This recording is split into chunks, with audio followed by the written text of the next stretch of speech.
Elizabeth? Yeah, I was really glad we got into actually both of those decisions because I think they're very important. And again, are cases that might contradict the impression that Judge Kavanaugh is giving at these hearings, which is someone who will, enforce the laws written. But particularly in the Garza case about this minor, she was, I think, 17 years old, immigrant woman who was held in ICE custody. She satisfied all the requirements of Texas state law for minors. So she'd already gone through the process that it seemed like Judge Kavanaugh wanted to add on again.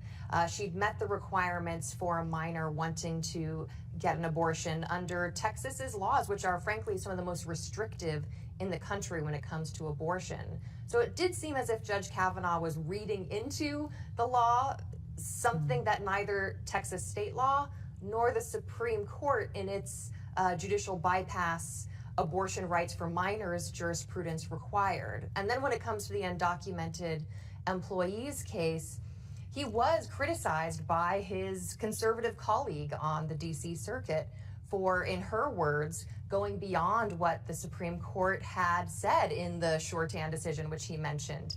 He clearly saw it differently, but it does raise questions about whether he applies the law as he thinks it should be or as it is. Sure, and I think the concerning feature of his opinion, whether or not he took the extreme radical view that she didn't have any abortion right at all, is where he got his middle ground from. I can't see any other than sort of his just decision that this would be a good idea, where he's getting that in state law or in federal law, because Texas already required that she go through this rather lengthy process that delayed things. And if you put yourself in the shoes of this young woman, carrying a child and making the decision to terminate, carrying a fetus, making the decision to terminate, the delay weighs on you. And she made this decision. She has the constitutional right to make that decision. She went through all of the state law procedures to exercise that right.